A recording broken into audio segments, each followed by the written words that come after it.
I'm Bernie DeChant. I'm a photographer from New York City, and I'm here in Berlin, a fantastic city full of great old architecture, new architecture, and plenty of opportunities for great street photography.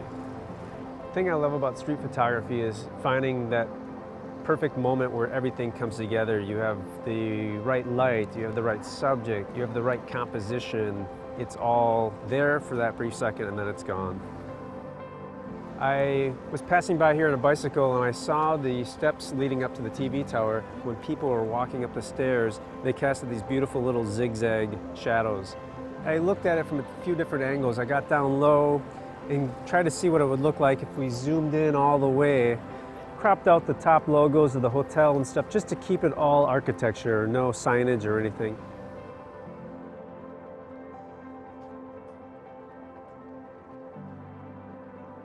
When Lumix contacted me about working on this project, I thought there was a typo in the email. I thought there's no way they can fit such a fast lens into such a small package that has equivalent 24mm wide to 75.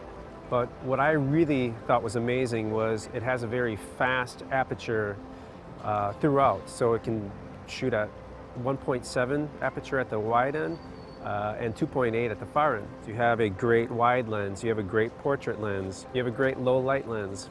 And I love this design. It's small, compact, but it has all the manual controls you would have on a classic rangefinder. You have your aperture control, you have your shutter control, you have an exposure comp wheel right here. All of this great access to all the controls in a small little package. So now we have some sunshine, we have some people on the stairs, we have some shadows. I'm just going to take a few shots and see what we can get. A lot of compact cameras have very, very small sensors. This has a 4/3 sensor, so you can do much larger prints. It also lets you crop in if you need be and still maintain a lot of detail.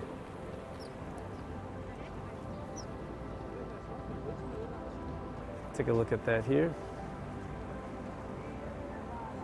That's great. This was a kid was running and I caught the kid right on this line here, and they're caught in this moment of leaping forward, but right on the line.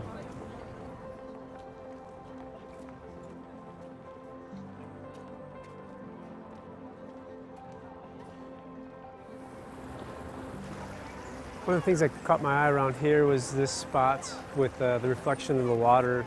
See a different view on something by looking at the reflection of it. I like doing that a lot. I've been trying a few different shots here.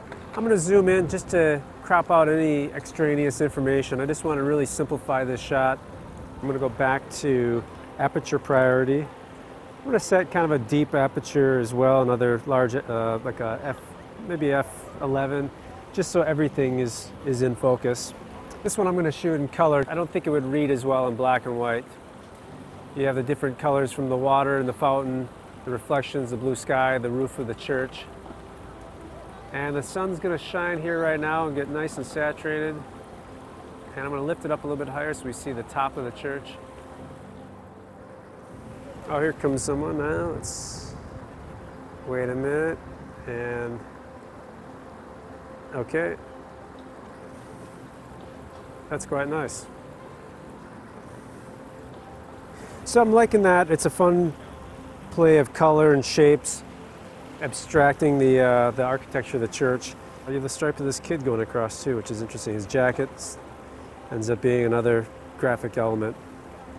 Looks a little bit like Finding Waldo.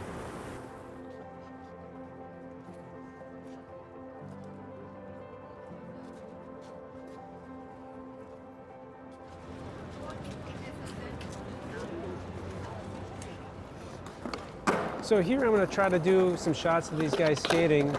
I'm going to set it to shutter priority mode so I can set it to a very fast shutter and capture them in the air. Maybe 500th of a second. That was great. I like that one. That was good. And it looks like the shots are, the 500th of a second is really freezing the motion nice. I'm going to change it to burst mode, which gives us 11 frames per second. Which is great for letting you pick out the right shot in a fast action sequence. Nice. That's some kind of cool shapes going on.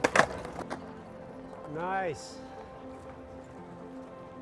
So it's nice, the viewfinder, because I'm having a little trouble seeing the screen with all the light coming from behind me, you can either shoot and compose your images using the back LCD, which is beautiful and big and bright, or use the viewfinder, which is also very high resolution. It looks like you're almost looking through glass. And that's the shot. That's it. Perfect.